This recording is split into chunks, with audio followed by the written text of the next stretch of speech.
ইতিহাসের পাতায় আরও একবার প্রত্যেককে স্বাগত জানাই। যারা বিপিএসসি টিআরই 4-এর জন্য অপেক্ষা করছিলেন তাদের জন্য অত্যন্ত একটা সুখবর।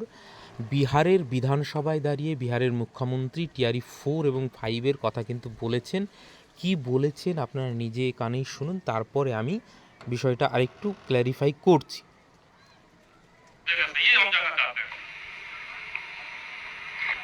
हम लोगों ने इस पर विचार किया था और जो बीपीएससी एक इंडिपेंडेंट कमीशन है और वो अपना निर्णय लेता है और जो निर्णय उन्होंने शुरू में प्रकाशित किया कि बाद में किसी तरह का उन्होंने जो भी मानदंड रखा था उसी के आधार पर रिजल्ट निकला।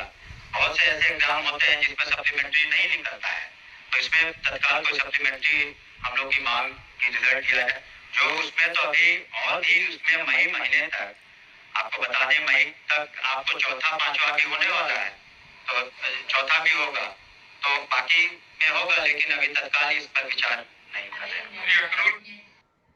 আপনারা নিজেরাই শুনলেন বিহারের শিক্ষামন্ত্রী কি বললেন। দেখুন, বিহারে বা যে কোনো বিধানসভায় যখন সেশন চলে, বিরোধী বা যে কোনো বিধায়ক প্রশ্ন করতে পারে।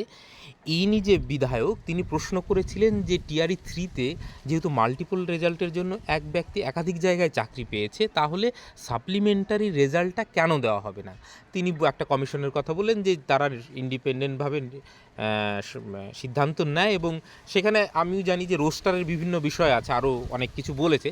তো রোস্টারের সেটা মেনটেন করতে গেলে অনেক সমস্যা আছে, এবং অনেক সাবজেক্টে হচ্ছে রোস্টারের বেসিসে ক্যাটাগরি ওয়াইজ কিন্তু ক্যান্ডিডেট পাওয়া যাচ্ছে না। তো সে নিয়েও এখানে কথা হয়েছে।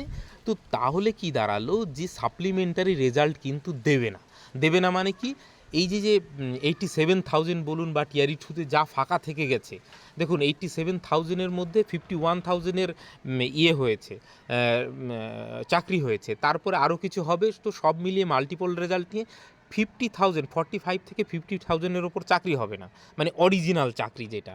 তো সেইখানে দাঁড়িয়ে এতগুলো সিট তো ফাঁকাই থেকে গেল। তো টিআরই 4-এ না হলেও কম করে 1,00,000-এর ওপরে ভ্যাকান্সি আসতে চলেছে, এবং এই সাপ্লিমেন্টারি রেজাল্ট দেবে না এই বিষয়টাও পরিষ্কার হয়ে গেল। এবং টিআরই 4 এবং 5 দুটোর কথা, এবং মে মাসেই কিন্তু টিআরই 4 আসতে চলেছে, সেটাও কিন্তু বিধানসভায়। এটা কিন্তু কোনো সাংবাদিককে বলেনি, এটা আপনাদের বুঝতে হবে। এইটা কিন্তু বিধানসভায় দাঁড়িয়ে কোনো বিধায়কের উত্তর হিসাবে তিনি বলছেন, অর্থাৎ সাপ্লিমেন্টারি রেজাল্ট না দিয়ে এই সিটগুলো কিন্তু টিআরই 4-এ চলে যাবে। এবং এইখানে কিন্তু দাঁড়িয়ে কোনো শিক্ষামন্ত্রী মিথ্যা কথা বলতে পারেন না। কোনো রাজনৈতিক ভাষণ দিলে সেটা আলাদা ব্যাপার, কিন্তু এইখানে বিধানসভায় যেহেতু দাঁড়িয়ে তিনি বলছেন, তো সেহেতু এইটা একদম অফিসিয়াল স্টেটমেন্ট আপনারা ধরতে পারেন, এবং নিশ্চিন্তে থাকুন। টিআরই 4 তো হবেই, এবং 5-এর কথাও বলেছে। হ্যাঁ, 5-এ হয়তো ভ্যাকান্সির পরিমাণটা একটু কমবে, কিন্তু টিআরই 5-ও হবে। এবং এই ভোটের আগেই কিন্তু পুরো প্রসেসটা কমপ্লিট হবে, এইটাও বোঝা যাচ্ছে। যখন নোটিফিকেশনটা আসবে তারপরে কিন্তু খুব বেশি সময় পাবেন। এর আগে আমি বারবার বলেছি যে 2 থেকে 3 মাসের মধ্যে পুরো প্রসেসটা কমপ্লিট করে দেবে, এবং এই রেকর্ড কিন্তু বিপিএসসির রয়েছে। এবং ভোটের আগেই পুরো নিয়োগটা নিয়ে এসে একটা জনসম্মুখে দেখানোর চেষ্টা করবে, দেখুন এই যে এত পরিমাণ আমরা রিক্রুটমেন্ট করছি। তো এই বিষয়টা একদম নিশ্চিত থাকুন, টিআরই 4-ও হচ্ছে, এবং হয়তো টিআরই 5-ও হবে। সেইটা হয়তো ভোটের পরে হতে পারে, বা কবে হবে সেটা জানি না। টিআরই 4 ভোটের আগে নিশ্চিতভাবে হচ্ছে, এবং যারা প্রিপারেশন নিচ্ছেন ভালো করে প্রিপারেশন নিতে থাকুন। এবং আমাদের সঙ্গে যুক্ত হতে চাইলে কমেন্ট সেকশনে লিঙ্ক দিয়ে দিচ্ছি, দেখুন হোয়াটসঅ্যাপ গ্রুপে যুক্ত হলে এর আগের আপডেটগুলো পাবেন না। এছাড়া আমাদের একটা টেলিগ্রাম চ্যানেল আছে, এইখানে যুক্ত হতে পারেন, সমস্ত আগের আপডেট এইখানে দেখুন। এই কাউন্সিলিংয়ের বিষয়ে নোটিফিকেশন বা পিএইচডি অ্যাডমিশনের বিষয়ে এই সব বিষয়গুলো রয়েছে। এছাড়াও ওয়েস্ট বেঙ্গলের কথা বলি, এইখানে দেখুন আজকে ওবিসি মামলা শুনানি ছিল, দেখতেই পাচ্ছেন যে ওবিসি মামলা মোটামুটি 3 মাসের মধ্যে এ রাজ্যে আর কোনো নিয়োগ বিজ্ঞপ্তির কোনো গল্প নেই, এটা ভুলে যান।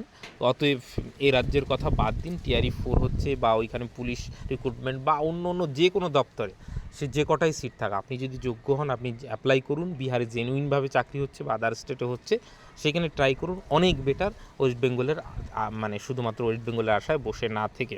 এবং এটা দেখতেই পাচ্ছেন এই যে সুপ্রিম কোর্টে 3 মাস সময় চাইলো যে সার্ভে করে, এটা আগেই করতে পারতো, যাই হোক সেটা করেনি, সেটা রাজ্য সরকারের ব্যাপার। কিন্তু টিআরই 4 কিন্তু হচ্ছে, এইটুকু কনফার্ম। তো আপাতত এইটুকুই। আপনারা, আমি কমেন্ট সেকশনে টেলিগ্রাম হোয়াটসঅ্যাপ দুটোরই লিঙ্ক দিয়ে দিচ্ছি, চাইলে যুক্ত হয়ে থাকতে পারেন। ফার্দার যে কোনো আপডেটের জন্য। আপাতত সকলকে অসংখ্য ধন্যবাদ।